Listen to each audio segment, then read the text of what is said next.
The night my wife didn't come home, I disappeared. She went to see her first love and refused to take my calls. I texted her, pleading, don't do anything reckless, or I might die. Instead, she deactivated all my game accounts and threatened me, still sulking, huh. If you don't come back soon, I'll dump your beloved husky too. I was frantic, but powerless, because the quest had failed, and the system had already erased me, completely, not even a trace left. Chapter 1. My wife's first love came back to the country, and I tried my best to keep her from seeing the news, but she still secretly went to meet him, leaving me a message, we're just ordinary friends now. Don't misunderstand. I paced back and forth in the living room, uneasy. My heart felt sour and stifled. One true love for a lifetime was the task given by the quest system. If my wife betrayed our marriage, I would be completely erased. At that moment, I chose to her. After all, I had faith in our relationship. Halfway through the evening, I couldn't resist calling her. She was drunk, her voice even a little tender, honey, don't come pick me up. I know my way home, don't worry. See you soon. I didn't know where they were having dinner, so I decided to drive around looking for her. I called countless times, all rejected. Then eventually her phone was turned off. At that moment, my heart was in turmoil. Alright, I panicked. I kept texting her, if you can't let him go, we can get divorced, please don't do anything to hurt me. I will die, I really will. The city lights were vibrant and bright as my car pulled into an empty alley, because the cold voice of the system rang out. Host, I regret to inform you that your quest in this world has failed. My mind went blank. I clenched my fists and pounded on the steering wheel. The hope I clung to had finally shattered, but I was so unwilling to accept it. The system's mechanical voice continued, though now it seemed stuck. Your wife has already, according to penalty rules, you will be erased before dawn. What I didn't expect was that she came back in the early morning. Even more unexpected was that her first love brought her back. Chapter 2. The door opened. Jack was holding my wife Rhea by the waist. His tone teasing, you're tired today, go get some rest inside. My heart twisted painfully, anger bubbling to the point of losing my sanity.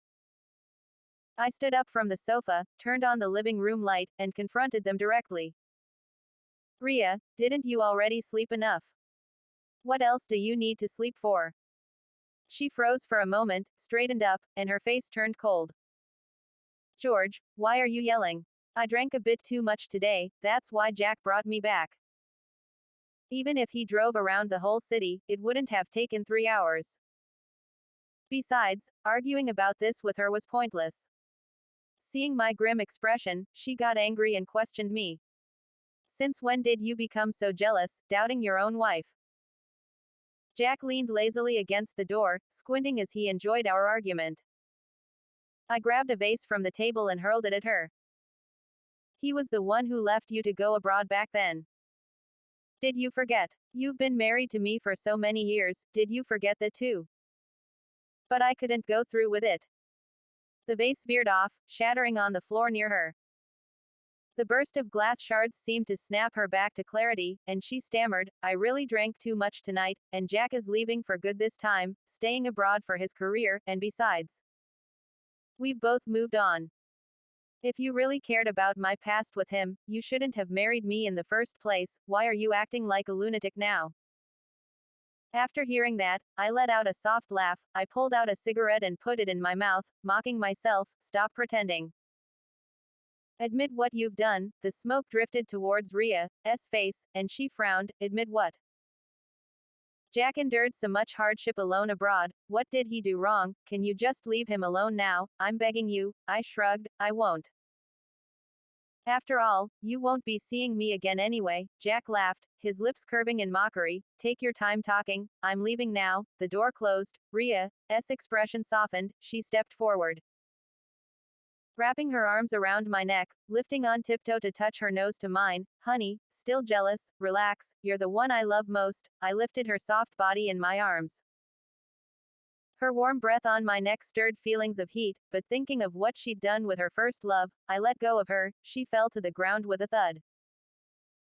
I wiped where she'd touched my face with disgust. You're filthy, and didn't forget to spit on the ground. She froze, the pain even making her forget to cry. After a long while, she got up, stormed out in anger, slamming the door. George, you humiliated me today. You better not regret it. If it wasn't for you throwing money to force Jack to go abroad, I would have married him long ago. I never would have chosen you. Chapter 3. Back then, my wife Ria was the dream goddess of all the boys in school. Her stunningly beautiful face didn't need any makeup at all. Any elective class that Ria took was always packed, with people even crowding outside the classroom. I was among them too. Everyone knew she wouldn't say more than a word to any men except Jack.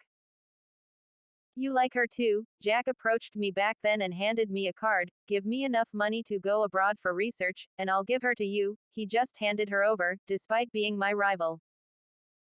Without hesitation, I wired the money and sent away my biggest competitor. The system for my conquest mission started when I fell in love with Ria at first sight. The first mission was simply to marry her. I didn't feel any pressure at all. In fact, I was thrilled. After all, I truly liked her, with Jack gone. I finally managed to win her over through persistent effort. When Ria agreed to marry me, she said, "When there's a rainbow in the sky, I want to take a picture for you. When I hear a good song, I want to sing it to you. When I'm sad, I hope you understand me. I want to share all the good things with you, and if you respond slowly, I start worrying that you don't care about me anymore. I hate that instability, so George, let's get married." I will never forget how fast my heart was racing that day, and the delightful notification from the system that I had completed my mission. But I didn't expect there to be a second conquest mission. One love, one life, forever. If your partner betrays you, the system will eliminate you. At first, I thought the system was testing me. After all, there are so many temptations in society, until I saw Jack's chat pinned at the top of my wife's friend list. I panicked. She always tried to suit me with her actions. Thunder rumbled outside, the sky dark with rolling clouds. She looked at me with hazy eyes in my arms. The air grew hot and suggestive. I told her earnestly and seriously, if one day you no longer love me and want a divorce, I will agree, but please, don't betray me, otherwise, I will die. She laughed, bowing. Honey, I'm not that kind of person, now. It seems like a joke. Do I regret it? Yes, I should have divorced her the day I found out she still had feelings for Jack. Even if I had married a comatose person, I wouldn't be facing death like this. My painstakingly built company, all that money in the bank, my gaming buddies in my account, even the limited edition figures, autographed footballs, and rare sneakers I spent millions on, once dawn breaks, I'll never see any of it again. My phone rang. It was an unknown number. George, it's Jack. Hey, she came to find me again. You're pathetic. Can't even hold on to what's handed to you. Chapter 4. Take me to the hotel. Jack deliberately didn't hang up. It was Ria who got in his car. Ria, why do you look like that? Didn't you say you were definitely going home? He's like a mad dog. I don't want to talk about him. I'm tired, and I don't want to see him for now. Jack chuckled, but back then, when you emailed me saying you were going to marry him, you were determined. Now that you regret it, maybe it's time to reconsider who's by your side. After all, I'm your first love. Haven't you missed me all these years? Ria's voice softened. All right, Jack, stop it. The call cut off. I slouched, the ashtray overflowing with cigarette butts. About to leave soon, I took out my phone and called my sworn brother. He picked up, sounding groggy. It's so early. Waking up this early makes me feel like my soul's scattered. He grew up with me, our bond was closer than gold. I intended to give him my last instructions. But just hearing his voice oddly calmed my emotions. Ria cheated on me. I'm going to die. He didn't understand and even raised his voice. There's no way she cheated.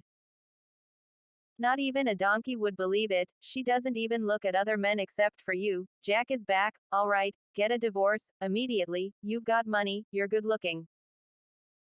What woman couldn't you get? If you don't love her, she's worth nothing. I stayed silent, not responding, and began telling him my bank card passwords before marriage. Ria wanted to prove she wasn't marrying me for money, so we signed a prenuptial agreement. That's fine. If I'm gone, I'd rather donate the money than let her have it. My brother got scared. His voice panicking, George, what are you thinking? Don't do this. I'm coming back to drink with you. We'll drink ourselves to death. There's no obstacle in life that you can't get over. It's just a woman. Divorce her, torment her, make her regret it. Everyone loves a good regretful love story these days. Hang in there, brother. Listen, I rode my bike all day today. And the ball is chafed, I can't even shower. Isn't that hilarious? Think of your bank account. You could go stare at the sea in the Maldives, feed pigeons in London, go diving in Australia. Travel the world to heal, all that freedom. If I broke up, all I could say is, tired, oh well, life goes on, you're blessed, don't take it for granted. As he kept talking, he started crying. Because he knew I'd never joke about something like this, Ria was the only one who didn't know, even though I told her again and again, I lost the bet, and I deserve it. I printed the divorce papers, signed them, and prepared to hand them to Ria. My last wish was to divorce her. She wasn't asleep yet and responded quickly, George, are you serious? Sunlight streamed in from outside, weak and pale. My body began to grow transparent, light, drifting upward. So this is what death looks like, Ria, if it weren't for being erased by the system. I definitely wouldn't let you get away with it. Chapter 5. It turned out that the one Ria truly loved was Jack. No matter what he said, she would never refuse him. The very next day, she went with him to Sanya for a vacation, staying at a luxury hotel and enjoying a private beach dinner. They had a great time during their few days off. Only when the plane landed did she remember that I was still at home, so she texted me, asking me to pick her up. She stood there waiting for 2 hours before heading home herself. Too bad. The house was empty. Ria opened the study door. All my belongings were still there, even my clothes in the wardrobe. She breathed a sigh of relief and called my assistant. Tell George to answer the phone. The assistant was silent for a moment. Sir hasn't been to the office for days. Ria's face darkened. And she went straight to the property management office to check the surveillance. The manager looked grave, full of concern. His car hasn't moved from the garage. He hasn't been seen in the elevator, and he's not at home. He's just disappeared into thin air. Chapter 6. I had vanished. Ria didn't call the police. She deleted all my game accounts and sent my husky to a pet shop. She smashed my entire collection of figures. She sent me a threatening text, still sulking. Then I'll have to send all your figures and autographs to the recycling center. I floated in the air. If heartbreak made a sound, it would have deafened me. Jack pushed open the study door, walked forward a few steps, and naturally put his arm around Ria's shoulder. Ria, is he still acting like a child? Then forget about him. It gives us a chance to be together, and you know I'll be going abroad soon. Ria. Then forget about him. It gives us a chance to be together, and you know I'll be going abroad soon. Ria pulled away from him, picking up her phone and looking at it repeatedly. It was as if she didn't hear Jack. Jack's face darkened, and he hugged her again, his head buried in her neck. Ria, I've helped look for him for a long time too, and I'm tired. Ria frowned, pushing him away. If you're tired, go back to the hotel. I'm going out to look for him again. Look tomorrow. It's already midnight, and I'm worried seeing you like this. No matter how Jack tried to persuade her, she still grabbed her bag and headed out. He stood there, touching his nose with a wry expression. I followed Ria into the elevator, and she kept texting me nonstop. George, what do you want? Okay, fine, it's my fault. Come back, and I'll apologize. I yelled at her in fury. Ria, stop pretending to care. Get lost. I trusted you, and yet you still got back with him. What am I to you? I told you I'd die, but you wouldn't believe me. I should have divorced you long ago. She couldn't hear me, speeding down the road. I didn't even have a body. I refuse to believe she'll find me. She pulled over on a bridge, turning on her hazard lights and stepping out by the railing. My heart skipped a beat. Ria, what are you trying to do? She simply took off her wedding ring, pouting. Honey, how long are you going to hide? Stop sulking. Okay, if you don't come out now, I'm throwing this ring away. Still no reply. She waited for a long time, and soon cars started stopping on the bridge, people urging her not to do anything foolish. Suddenly, her phone rang. Ria, stop looking. I have news about George. Ria rushed over, and Jack threw a pile of photos on the table. George went on vacation with this actress. Chapter 7. The actress's name is Sana. George spent a lot of money promoting her, and they've gotten very close. Paparazzi caught them together quite a bit.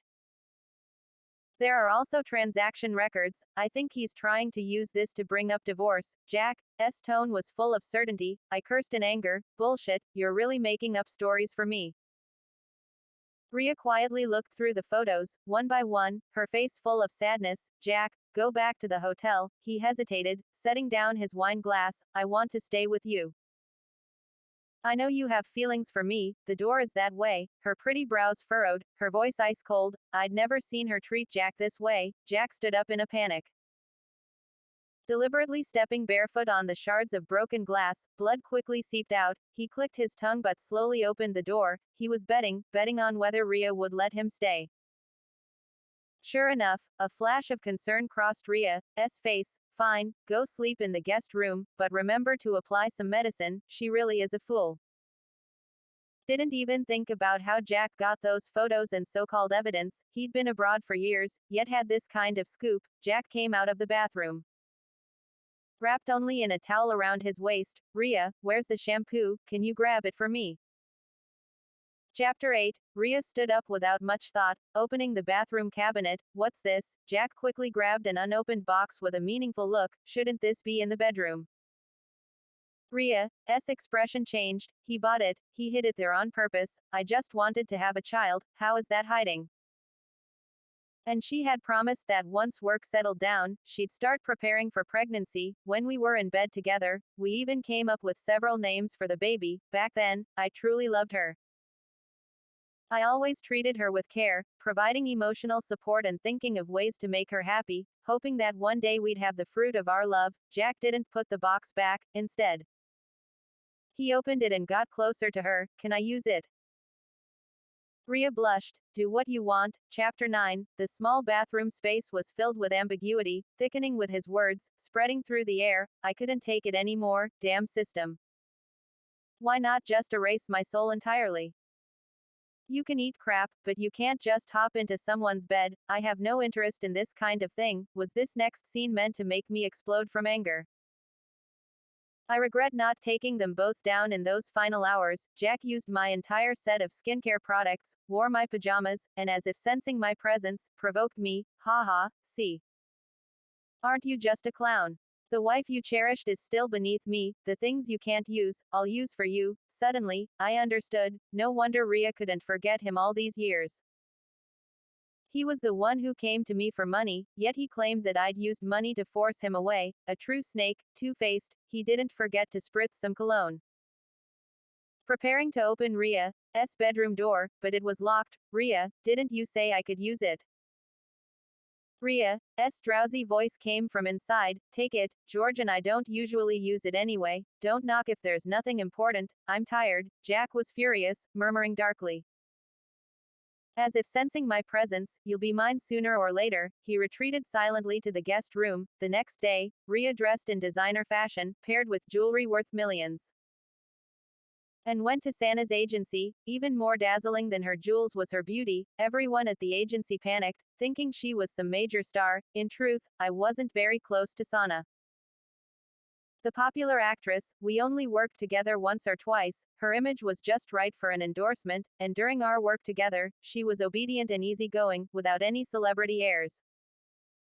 At the celebration party, I drank too much, and she called a driver to take me home. I transferred the money to her. Another time, I treated all the staff to coffee, and she had the same idea and ordered first, so I transferred the money to her. I clearly marked every transaction. Jack had photoshopped the notes. How despicable. I have something with Mr. Wong. Sana smiled slightly. He's a good man. Chapter 10. Facing Sana's ambiguous answer, Rhea sneered. Is George at your place? If he really likes you, tell him I can give him his freedom. Sana tilted her head in confusion. Suddenly, someone pushed through the crowd that had gathered. My sworn brother Rohit made his way in. Hey, Rhea, I finally found you. Here's the divorce agreement. George asked me to give it to you. Sign it. Good brother, you finally made it. He flew back from abroad. I entrusted him with all my affairs that day. He's also a lawyer. Conveniently, the atmosphere grew awkward, and everyone fell silent. Ria's gaze lingered on the divorce papers. Meanwhile, a slight smile appeared on Santa's lips. My brother's eyes reddened as he roared, "What are you stunned for? Sign it. Bold enough to cheat outside, but now you're quiet, playing hard to get, are you?" With all these schemes, the crowd erupted in murmurs. Ria glared coldly. "Shut up. What nonsense are you spouting? I have never wronged George." Rohit's eyes were terrifyingly fierce. "That night, why? Oh, you cheated with Jack, your first love, did everything, didn't you? And now you won't admit it. You have no shame. My brother George loved you. What a fool." Ria panicked. "I didn't. I was just drunk that night, and I went back home afterward and saw George. Bring him here, if that's what he thinks of me. I want to clear things up face to face." Rohit clenched his fists, eyes reddening as he bowed his head hurriedly. "My brother George is dead, killed because of you." Chapter 11. Ria dismissed everyone, leaving only Rohit and Sana in the conference room. She dressed up carefully to come here, only to learn of my death. She stayed very calm, didn't even shed a single tear, honestly. I'd been looking forward to seeing her reaction upon hearing the truth, but now, forget it, I don't want to see it anymore. I floated next to her, feeling like it meant nothing. And just as I was about to leave, she spoke. "Rohit, Sana, tell me, where is George?" Rohit and Sana exchanged glances. "I'm not stupid. Alive. I want to see him. Dead. I want to see his body." No matter how Rohit tried to explain, Ria still shook her head in disbelief. Her gaze scrutinizing Sana, Sana spoke candidly. "I really admired Mr. Wong and envied you, but I would never become a third party to seduce him, so nothing ever happened between us. A mess, Lou.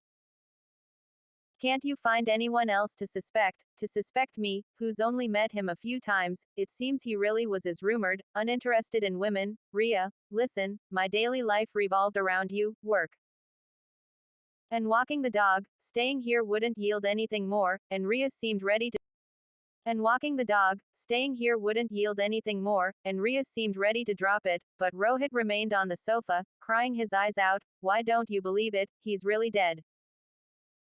Gone." "I believe what George said," I sighed, patting his back. He seemed to sense it and immediately stopped crying. "George left a will, and wrote an email too, but it's scheduled to send later." Finally, Ria couldn't take it anymore and splashed water in his face. "Get out, stop cursing him here." Chapter 12. Ria was drunk again, sitting in a booth at the bar. The table was filled with the most expensive liquors, and plenty of male models tried to flirt with her, but she furiously drove them all away. In the end, she just paid for everyone to drink with her. I knew she was angry at me. Was it jealousy on my part? No, I was afraid that she'd betray me and that I'd die. Ria refilled her glass and downed it, and perhaps annoyed by the noisy music, she threw money at the DJ to sing love songs. I floated, exhausted, shaking my head. "Ria, you and I both know.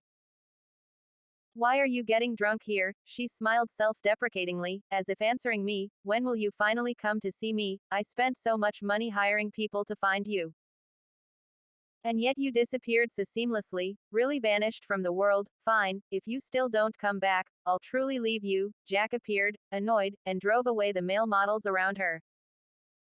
"Ria, I don't even recognize you like this." He poured himself a drink. "To be honest, he didn't love you that much. All men are the same." Suddenly remembering something, Ria's turned cold as she questioned Jack. "What did you do to me after I blacked out that night?" Jack's face went pale, his eyes evasive. Ria stood up, trembling, her voice rising. "Tell me. Did you put something in my drink?" Jack waved his hand, finally revealing his true nature. "Hey, you were the one who said you missed me first, and you were the one who asked me out. You booked the hotel in Sanya, now you're asking me these questions. Don't you think it's ridiculous?" Ria slapped Jack across the face. "I never agreed to do that kind of thing with you." My heart was filled with disappointment. If she didn't still have feelings for Jack, how could she have gone with him, even if nothing happened, emotionally? She betrayed me the moment she chose to see him, indulged him. That's a betrayal of our marriage, isn't it? Jack held his face in disbelief. "Ria, I'm the one you love. You're only doing this because you feel guilty. I came back to get you to divorce him, but he's nothing more than a coward hiding in his shell. Rhea ran out of the bar like a madwoman, tears streaming down her face like an out-of-control beast. Honey, I'm sorry, don't disappear, please, don't leave me. She ran back to our home, desperately searching for any trace of me. There was nothing, nothing at all. In the early morning, her phone notified her of a message. It was my scheduled email. Take care of my dog. I've left this world, if there's a next life.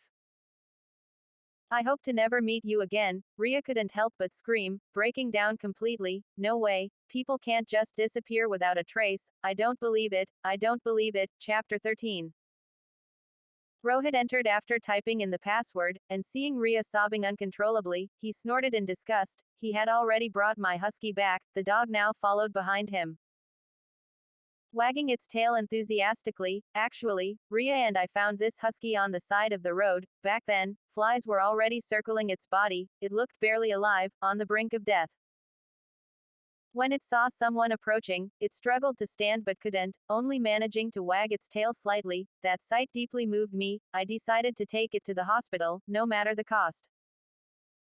I would save it, and it pulled through. Thankfully, I think it knew that I saved it, which is why it was always particularly attached to me. Before I disappeared, I secretly held it and cried.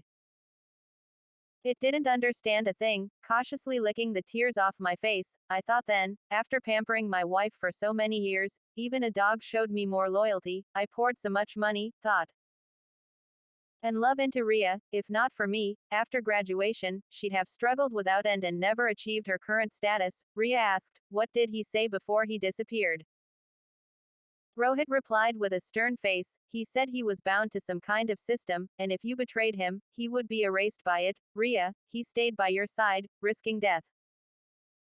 How could you treat him like this? Don't worry, in terms of property division, you won't get a penny. Everything in the house has been entrusted to me to move out, including the dog. Whether you believe it or not is irrelevant to me. I believe him. If he left a message asking me to take you all down, I wouldn't hesitate for a second. Honestly, I'm sick of all this flying back just to deal with this crap, while you went off to bother Sana. Truly insane. Rhea covered her face with both hands, trying to suppress her sobs. I knew, at that moment, she believed it. If it were just out of spite, I wouldn't have disappeared for so long, or gone to such lengths. The moving company came, and as they started packing through the night, Rhea tried to pet the husky's head. Suddenly, the husky lifted its leg and urinated. I couldn't help but clap in approval. Tears rolled down her cheeks again. Even you don't want to be with me. Jack staggered drunkenly onto the scene, enraged at the sight. What do you think you're doing? Stop it. Chapter 14. Before anyone could intervene, Rhea furiously confronted him. Jack, how could you do this? His death is on you. If it weren't for you coming back, George and I would have been as loving as ever. You drugged me. You're despicable. Jack's eyes reddened as he laughed, pointing at Rhea. Aren't you just like me? We both left that small town to become successful. Rhea, you call me despicable. At least I relied on myself, and you. What do you have besides that pretty face? Without George, you're nothing. Yes, I'll tell you the truth. I came back just for you. I sold you off to him all those years ago for money. And ever since then, I've wanted to know what you were like, whether you were worth that million. Rhea gasped for breath, clutching her chest in a coughing fit. I had no sympathy for her. A cheating woman can never be turned back, no matter the reason. After this, Rhea and Jack were completely finished. Jack had no real plans to go abroad, it was all an excuse. He had run out of money long ago, and this time he came back just to squeeze some more out of me, but I disappeared, and because of the prenuptial agreement, according to my will, Rhea got nothing. Lately, Rhea had been living in a haze, day and night blending into each other. She'd shut herself in our house, crying my name. Honey, it's been 3 months, I miss you so much. Are you still angry? Please, don't blame me. I know I was wrong. I beg you, please come back. I'll stay with you till we grow old. I only want to be with you. I floated above, scoffing. Liar. Watching her torment herself, I didn't feel the pain I used to. There was even a sense of satisfaction. Just when I thought she'd sink into depression because of this, she reached out to Jack again. A leopard never changes its spots. Chapter 15. Jack hadn't accomplished much abroad and had ended up finding a job in a small company. His previous image was all a facade. Now that Rhea had decided to reach out to him again, he was overjoyed and even bought a bouquet of flowers. Rhea, you don't know how happy I was to get your call. I'm so glad you came around. The atmosphere was a bit awkward as Rhea drove in silence. Jack awkwardly rubbed his nose, asking, "Where are we going?" "To see the ocean." Jack beamed, nodding, "Great, I love the ocean. Do you remember our trip to Sonia not long ago? The sunset at the beach with you in front of it? It took my breath away." But as the car sped up, Jack sensed something was wrong. "Rhea, slow down. We're going over 140, this is dangerous." Rhea frowned, her expression cold. "You understand danger, you scumbag." Then she stomped on the gas, accelerating. Jack, panicking, tried to grab the wheel. "Stop, stop the car, are you crazy? When I kissed you, you didn't resist. Please don't do anything foolish, be with me, like before. I promise I'll love you well, I'm begging you, stop the car. We'll die. I'm sorry, I apologize, I'll call you my sister, I'll call you my mom if you want." Rhea leaned down and bit Jack's hand on the wheel. He cried out in pain. And in the moment his hand pulled back, the car swerved, the car sped uncontrollably into the guardrail, hurtling towards the ocean. It rolled over several times midair before landing upside down on the rocks, the sound of the crash deafening. The car's speed was so great that my soul was thrown out by the time I caught up. All the airbags had deployed, gasoline was everywhere, and flames licked at the wreckage. Jack had already passed out, bleeding, but Rhea was still conscious. She pulled out her phone. Not to call for help, but to stare at the lock screen photo of us. Even though there was space for her to crawl out, she seemed to have given up on surviving. I sighed. I never imagined she'd do this. She could have continued living her life. Why? Rhea shook her head with a bitter smile, closing her eyes. "I'm the one who was wrong. Why was it you who got punished? Don't be afraid, honey, I'm coming to be with you." Chapter 16. At the last moment, Rohit pulled Rhea out. Jack, however, remained inside, forever. I hadn't expected Rohit to follow them. Was he really planning something reckless? It wasn't worth it. Rhea was rushed to emergency surgery. Afterward, the doctor's face showed regret. Her legs couldn't be saved, and she'd have to spend the rest of her life in a wheelchair. I wondered what her expression would be when she woke up. Rohit stayed by her side, waiting for her to wake up. He even kept an eye on her pulse and heart rate, raising alarms in the hospital at the slightest fluctuation. 3 days later, Rhea finally woke up. To my utter shock, Rohit quickly pulled out the divorce agreement from his bag. Stuffing a pen into her hand, "Sign it. My brother George's last wish was to divorce you. If you love him, let him go." A tear slid down Rhea's cheek. I felt a pang in my heart. Rohit had lost weight over these past few months, handling everything I'd asked of him. At least my box of gold in the safe hadn't been left to him in vain. Rhea, weakly, signed her name. At that moment, memories of us played in my mind like a movie, meeting her, getting to know her, falling in love, in the bustling world, in the ordinary days. I cherished that love. Even though I knew that one day, it might come crashing down, leaving everything in ruins. Do I hate her? The shameful betrayal is permanently etched on me. Without the destructive task from the system, I would have gone mad with revenge against them, but seeing her in so much pain, I softened again. Why must it take losing something to realize how deep the love was? Chapter 17. After Rhea was discharged, Rohit took her to a rehabilitation center. Whether she would stand again depended on her own determination, but for all Rohit had done, I was still very grateful. He said death would be too easy. It was better for her to keep reliving her regrets. Rohit brought my husky and returned to my house. Solemnly laying out some documents on the table, including the divorce papers and a power of attorney, he gritted his teeth, pressed my seal onto them, and took a deep breath. "Brother George, remember how we used to play games together? We'd always try to find a way to finish quickly, but we loved even more finding glitches in the game's rules." I didn't understand what he was doing, but my soul began to dissipate. And I heard the system's cold mechanical voice. "Host is in unmarried status. Conquest mission has been automatically deleted." In the next instant I appeared in front of Rohit.